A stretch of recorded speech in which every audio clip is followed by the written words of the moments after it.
Among this past year's unexpected synchronicities, there's now a shared space in the Venn diagram that compares the American singer-songwriter Taylor Swift with the Indian writer-director Prashant Neel. In 2023, both artists re-released their own re-recorded work, though Neel seems reluctant to describe his latest movie as a remake. Still, the pumped-up action fantasy Salaar, Part 1, Ceasefire shares a fair amount of its plot with Ugram, Neel's 2014 directorial debut. Both movies ultimately concern a civil war within an isolated fictional kingdom ruled by testosterone-fueled muscle guys and their female relatives. And now with Salaar, Neel's fans will join Swifties in getting exactly what they want, a triumphal summary of their favorite artist's style to date. Neel has recently admitted that, with Salaar, he recast the manga serial dance story of Ugram so that it more closely resembles his two-part action epic KGF, whose second half was the most expensive Kannada language movie production to date. Now only tied for second place, which is to say that Salaar also looks brownish gold and seems to have been filmed on a studio set designed to look like a Mad Max, Fury Road-themed desert music festival. It's unusual, but not surprising to see Neel's influence predominate in Salaar. The pan-Indian blockbuster success of KGF was big enough to confirm a recent trend. Popular directors are now being sold to their mass audience public as visionary auteurs, thanks in no small part to the strong appeal of RRR director S.S. Rajamoulai's brand of maximalist counter-myth making. Before Rajamouli, Indian directors were rarely presented as being more important to a movie's success than their marquee-topping actors. Salaar also stars Prabhas, who played Bahubali, the brawny warrior king, in Bahubali, Rajamoulai's trend-setting two-part historic romance. In interviews, Neel has said that some of the biggest differences between the stories of Ugram and Salaar were inspired by Prabhas and his co-star Prithviraj Sukumaran.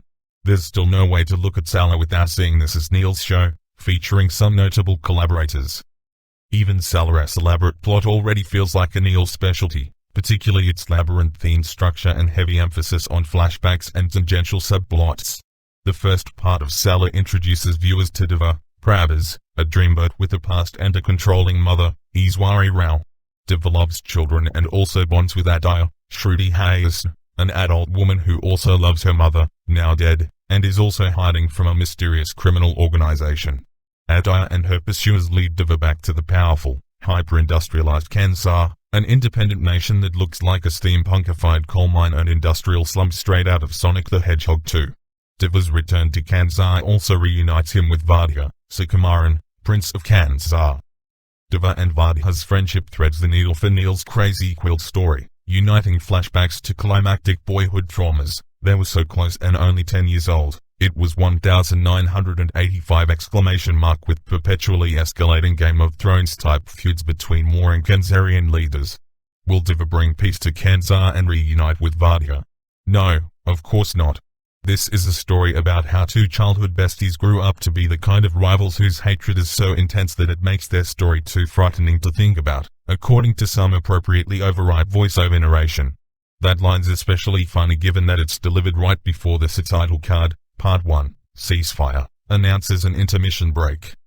Would you like to know his story? The narrator says about halfway through the movie. His obviously means Diva, but it could just as easily mean Neel, who plays up every on-screen movement as if it were a major dramatic event. Neel tends to overscore action with slow motion, a reverb-heavy score and matching sound effects. He also favors Zack Snyder-wise speed ramping in his fight scenes, which alternately winds up and slows down set pieces so that they're more about poses than choreography. There's no question that Neel's the key to Salaar's success, so it's hard to get too upset for his reminding us with every italicized, bolded, and underlined flourish. This movie, like his last two movies, feels like a calculated attempt at synthesizing a few different trends into the next megatrend, including the pan-Indian appeal of co-stars Prabhas, Telugu language, and Sukumaran, Malayalam. Neel retraces his steps with bolder, harder stresses, like when a group of women chant and shake their ankle bracelets in unison to thank Diva for delivering them from a tyrannical lord and his rapist son. Neel's become a more polished filmmaker since Ugram, and has used what he's learned to dig his heels deeper into a style that he's clearly been thinking about for a while now. It shows, even if Salaar is just another adolescent fantasy about a righteous savior and a world-ending civil war, coming soon enough in Salaar, Part 2.